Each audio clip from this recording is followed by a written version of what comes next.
Again, hi everyone. Hope everyone is doing well and you're happy. I'm Zoe. I'm a field engineer and central innovation. And in today's webinar, I'm going to talk about how to reach mesh convergence in simulation study. So today I'm going to talk about briefly. I'll tell about what is meshing, what is mesh convergence, and why it is important to have a mesh convergence study. And finally, we will go through a practical example to do a mesh convergence study in SolidWorks simulation. So what is meshing? Meshing in finite element analysis is used to subdivide the CAD model, as you can see, into the into the smaller section, which we usually call it elements. And on those elements, a set of equation will be applied and solve the finite element problem. And what is mesh convergence? Simply, mesh convergence is to solving the same problem with the finer mesh and compare the results all together. When we talk about a converged mesh, it refers to a proper size of mesh in finite element model to ensure that the result of the analysis is not affected by changing the size of the mesh. That's why it is always recommended to perform a mesh convergence study to get to a converged mesh. And why it is important? When we perform a mesh convergence study, we can get to a level of confidence that the model is producing a mathematically accurate solution. So you can make sure that the results are accurate, and you are certain that from the very first stage of your design process that your design is reliable enough. As you can, another reason is that, as you know, the finer mesh leads to a FA model where you need a high performance computer to solve it, and also it is time consuming. So there are really times that finer mesh doesn't actually affect the accuracy of the results. So mesh convergence gets us to a proper mesh size, so you can avoid all the costly and unnecessary resources to solve the problem. And on the whole, it can save a lot of resources, including time and money, and also mesh convergence definitely increases the accuracy of your finite element simulation. So how to do a mesh convergence study? And now I'm going to take you through SolidWorks simulation and show how we can do a mesh study for this simple example. Actually, I consider a simple example because we are just going to talk about the concept.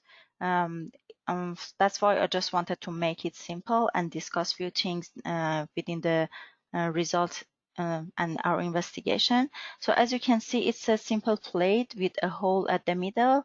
One side is constrained and the other side has a tensile force, which we'll go through the SolidWorks now and start discussing about it and do the simulation study. So is everything clear now? Do you have any question or discussion up to now?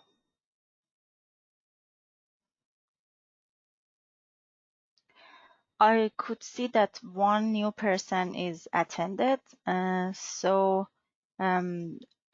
to you. And we just started. I just had a brief introduction on what is the mesh convergence and why it is important for us to have a mesh convergence before we finalize the simulation, which I will go briefly through those points maybe at the end because you just attended. So here I have this simple plate with a hole at the middle, as you can see.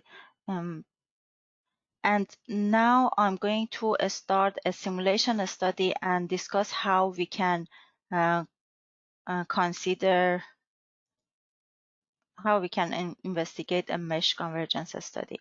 So simply I will create a new study. So I will do a statistical study. I will press OK. As you can see, a static one is applied. I can change the name, maybe to mesh one.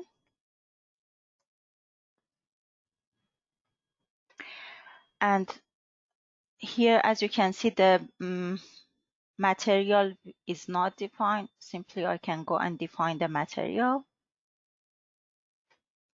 So I will stick to AISI 1020.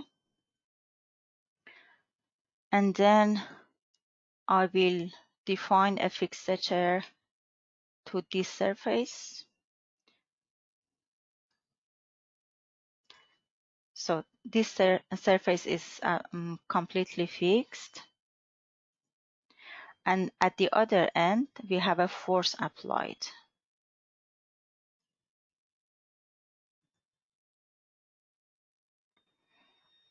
So it's 10 power E8, and it's a tensile force. As you can see, in a matter of few clicks, you can define your boundary condition. But as you know, doing the finite element analysis is not a big deal. It is that how accurate is your meshing and also how accurate is your boundary condition, including the force and all the constraints that you are defining to replicate the real-time situation. So here I will just do a simple mesh, create mesh. What I did and actually I have done the analysis for different number of statistic analysis with different mesh sizes, which I show you. Here I'm just going briefly go through the process and show you how I did it, and then we will discuss the results together. For example, I will go with a very coarse mesh and do the mesh. If I go and look at the details, you can see how many elements are included in this mesh. Actually, this is the mesh size, and the total number of elements and nodes are listed here. And finally, you can run the analysis. Okay, before I run the analysis, as I told you, we need to track some results for mesh convergence. Do you have any opinion which results, if you were supposed to do a mesh convergence, which results you will choose? If I run the analysis, this is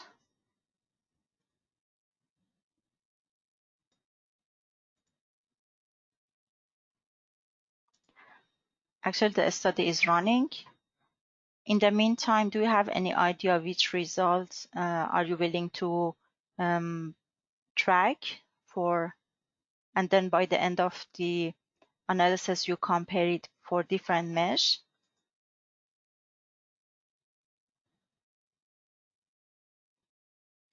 No idea? Okay. So in this example, I will get the maximum stress, the von Mises stress, and also I will track the maximum stress, because I'm going to have a discussion later on about the maximum stress. But when you are depends on your problem, when you wanna do your strategy and plan your number of mesh, which mesh sizes you're gonna apply, and then compare the results by the end. It totally depends on you and the problem. So you can maybe consider the average stress or the average displacement of the whole of a face or a location. But what I did in this study, I have created different points on the model, okay? And later on, I will tell you how did I decide which location I will get. And then what I can do, I have defined all these points on the model. Let me show you.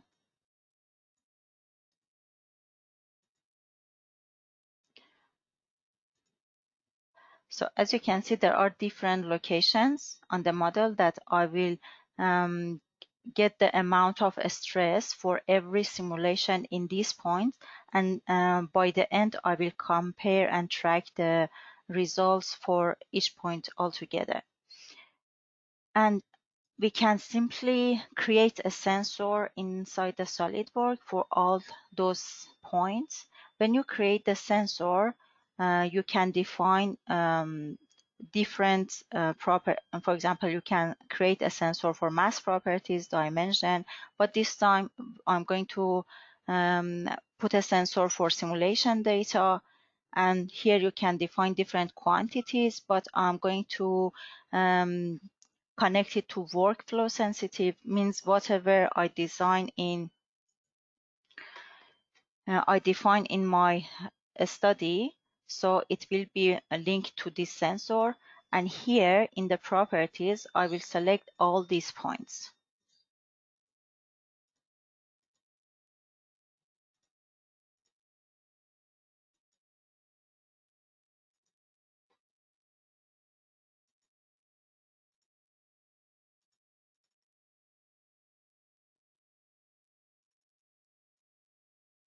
And then click OK. As it takes a lot of time, I will terminate this one. And I will switch the one that I have completed beforehand. So as you can see, everything is the same, and I have run the analysis for different mesh sizes. Okay, this is from a very large mesh. If I show you the mesh for the very large one, you can see how large is the size of mesh. And I will continue the same problem with the same boundary condition till I have a very finer mesh. If I show you the mesh in the last study, you can see that how the size of mesh gets finer. And let's say somewhere at the middle. And if I just show you the stress diagram for this, for mesh number 1, you can see the results here. So how did I extracted the result? So I extracted the maximum von Mises stress, which is in this study. And also, as you remember, I created a sensor in my 3D model. I have the same sensor that I showed you here, and it's workflow sensitive. When I just display the stress here, I can right click and go to probe. And in the probe, I can say probe from the sensor. And as you can see, the sensor is selected because I just have one sensor, but if they are more than one, all of them are listed here. And look, the result for every location, for every point is showing here. So I have saved all these results somewhere, and then I took a graph and we're gonna have a look together. So I did the same process for every single study.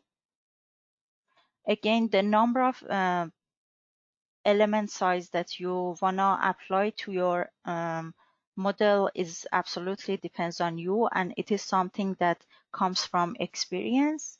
It's not I mean, there's no a certain number of study that you can apply, or it depends on how much time you have. Sometimes you gain experience enough that just in a matter of seconds you can guess that which number of which size of mesh would get you to accurate results in the finite elements model. But here I started, as you can see, with a very large size mesh size to a very finer mesh size, which is and I did 7 different studies, and I tracked the von Mises stress for 9 different points. Again, it is absolutely optional and depends on you. And also I tracked the amount of maximum von Mises stress for each study. Could you please tell me if is everything clear up to now? Is there any part that you want me to describe more?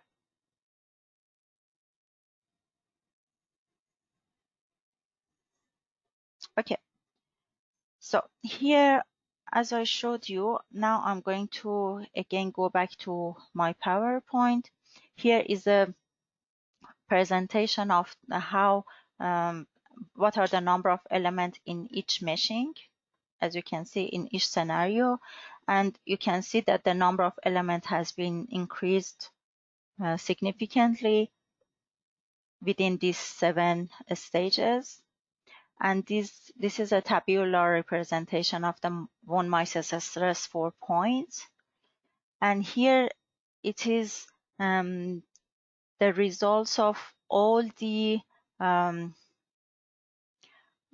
stresses that I extracted for each point for different mesh size, as you can see here. And where is the mesh convergence? As we can see, after mesh number 3, which the number of mesh were and the number of elements were 210, the behavior of the most points are getting to a steady level. If I count, almost 5 points have a steady level after mesh 3, but as you can see, there are some points that they are fluctuating, including the maximum and these 3 points. And if I look at mesh number 5 onwards, for mesh number 5, mesh number 6, and mesh number 7, you can see that the behavior of each point is not really significant. Actually, just 2 points are fluctuating within this mesh size. So this comparison and this sort of graph is telling me that either I can stay with mesh 3, which in that case I will be more, I will go more detail and see why the behavior of these 3 points are fluctuating after mesh 3, and then I will decide whether I will stick to that number of elements or not. Or to be in a safer side, we can decide that we will stick to mesh number 5, as you can see here, because we know that after that, if we have a finer mesh size, there wouldn't be any change in the results of the analysis.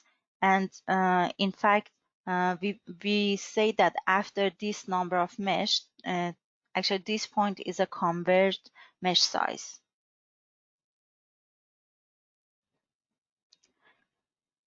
And as you can see, maximum stress also fluctuating till mesh number 5, and after mesh number 5, it's almost getting to a steady level. So I would say the best mesh size for this study would be mesh 5.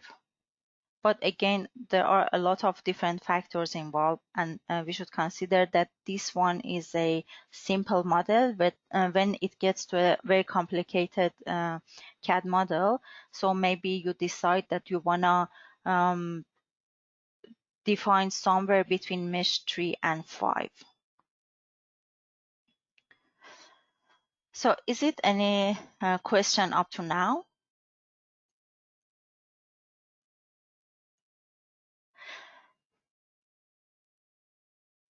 So now I'm going to have a question from you, and I'd like you to participate if you have any idea.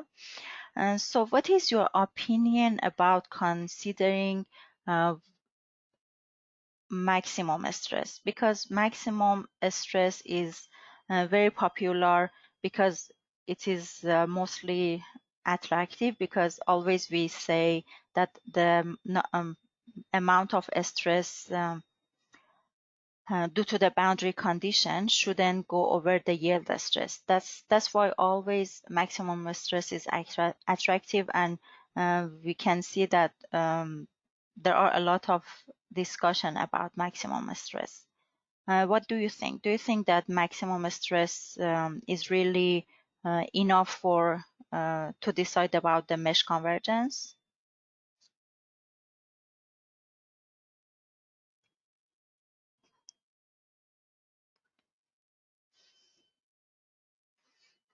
Any questions? Any ideas?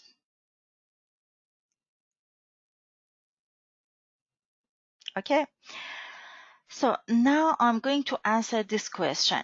I'm going to see, I want to go through another example and see, is it really uh, why should I consider maximum stress, and is it really enough to decide just based on that maximum stress? Because most of the time, as I told you, maximum stress is the core of the discussion for people, or for um, at least for people who are just new to finite element analysis.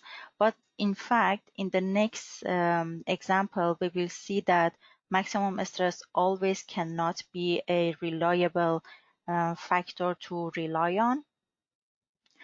And the next example I'm going to show you is just the same plate, and instead of a hole at the middle of the plate, I created a rectangle, a triangle. And as you can see, I have considered this point to track the von Mises stress through the same analysis, okay, with different mesh sizes. Now I will again switch to SolidWorks.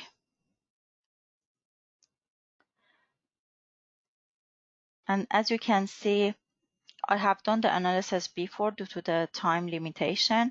I followed exactly the same process for this example as well. And if I show you, this is, oh, excuse me.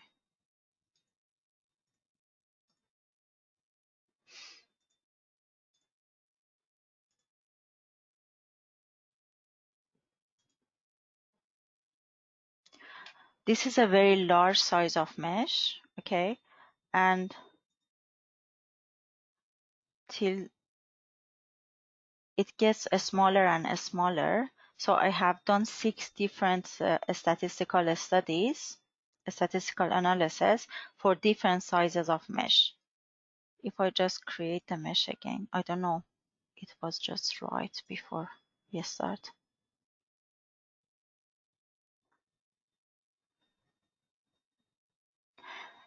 And as you can see, I have created finer mesh for the last analysis.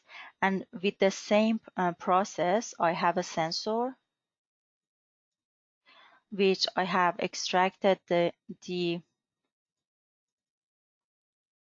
let's run this study, which will be quick.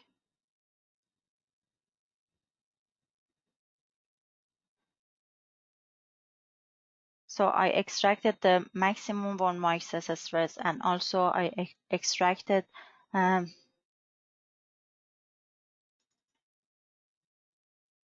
yes, hold on. As you can see, I can turn on and off the maximum stress from the stress plot properties. I extracted the maximum stress, and also again, if I go to probe, from the sensor, I can extract the amount of von Mises stress for every single point that I have defined for every simulation. Again, I have saved all the results for every single simulation, and then I created a graph, and we want to see what would happen when we compare the results of these studies with different mesh sizes. Again, I will switch back to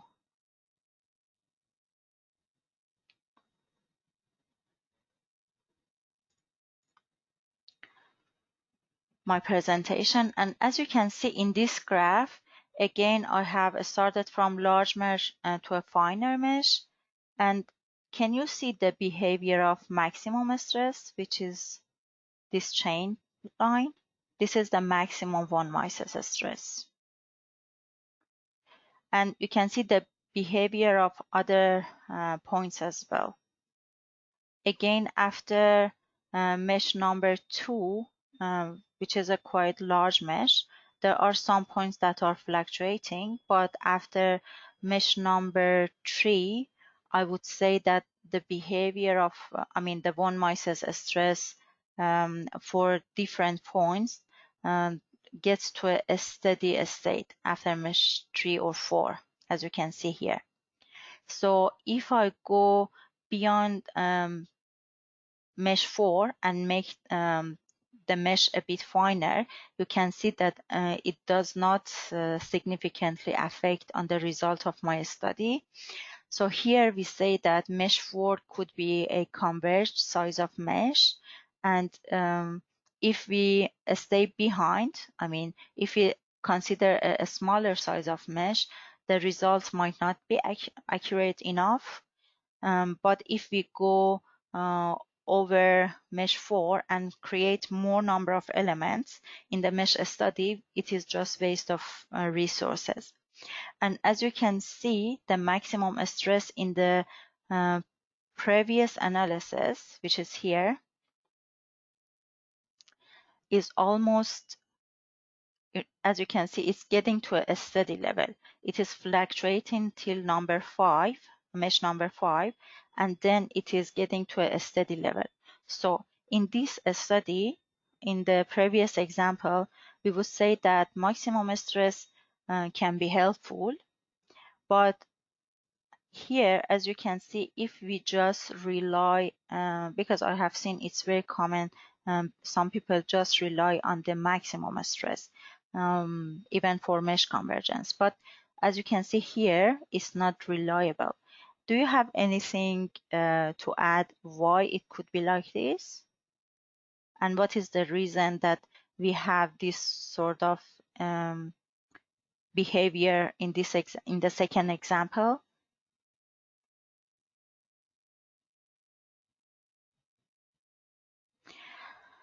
Simply in the second example, because we have sharp corners, as you can see here, so definitely we have a stress concentration. And in stress concentration, you know that it's always sharp corners. They create stress singularities in the model. So that's why when we are doing a mesh convergence, it's always recommended to avoid considering just the maximum stress. So it's better to define different, to consider different points, as I did here, and investigate the behavior of your result, which in our case here is von Mises stress for all those points, and then this compare the results together to have an idea what could be the converged mesh for your study. In another graph, I have put together the behavior of the maximum stress in these two different models. Again, you can see in the first model that we didn't have any sharp corners. So maximum stress could converge to a mesh, I mean, converge to a level which we can say that after that, if we get finer mesh, we wouldn't really see a significant effect on the accuracy of the results. But if we just decide about the mesh convergence just based on the maximum stress, as you can see, it's getting increasing and increasing if we even go for the finer meshes. So this is the whole story about mesh convergence. Hope you find this useful. And today we have discussed about what is meshing, what is mesh convergence, and why it is important. And we went through two examples and compared the results and see how we can. There are a lot of other discussion that we can have about those graphs, but we really don't have time here. And I have some recommendation that you can take away. In this study, actually, for these two study, I just consider a stress, which was one mice stress. But if you have a real example, it's better to consider few results from your study. It could be a stress, displacement, factor of safety. So it absolutely depends on what is your problem. And just do not stick to one location in the result of in your FEA model. Always try to track different points and locations.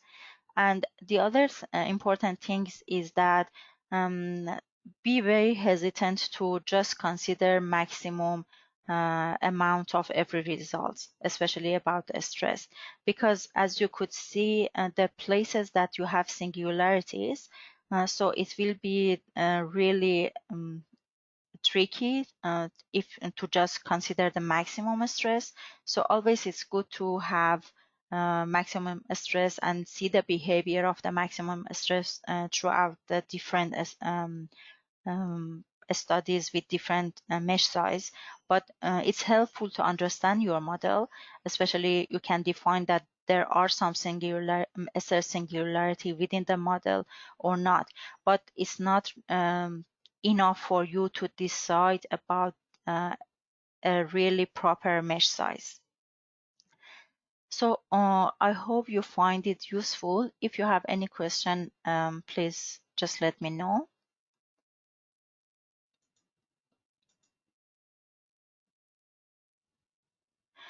Vinay, for which model are you talking about? You ask maximum stress is at the corner. Not always at the corner.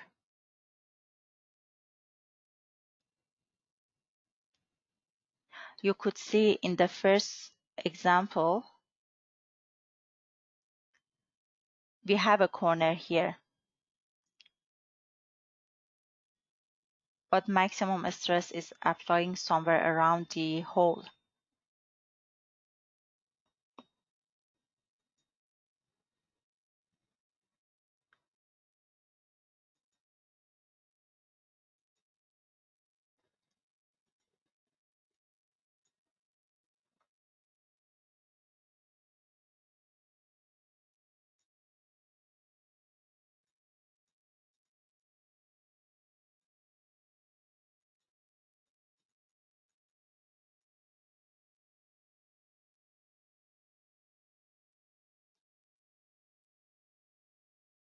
Okay, thank you.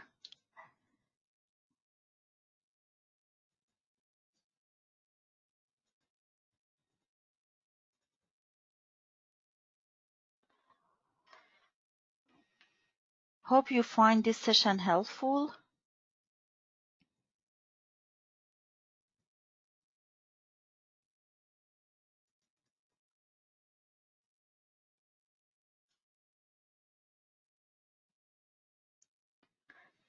Do you have any question?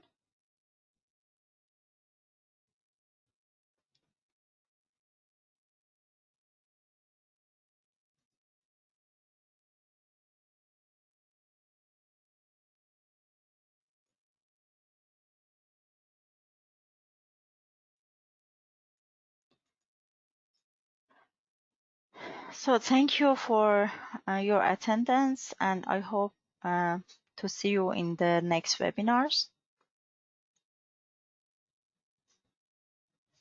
Stay, I will be here for the next 5 minutes. If you have any question and you want to discuss more, I will be available. Please let me know.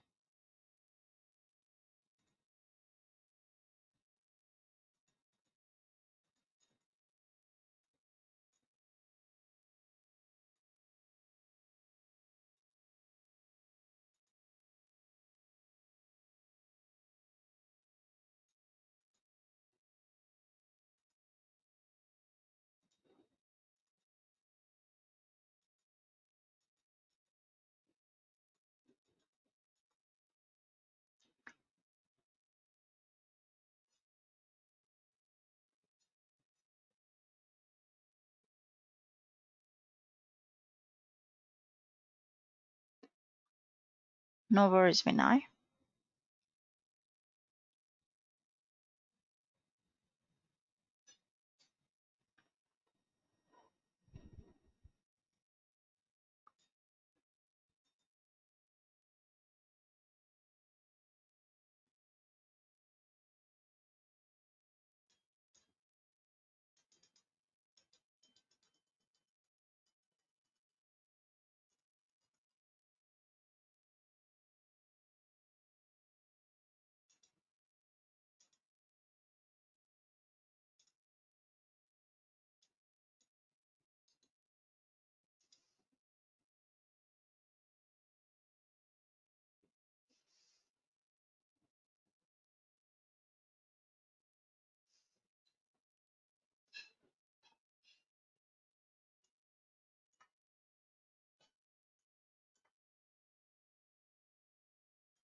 Thank you everyone. Hope you enjoy the rest of your day and hope to see you again.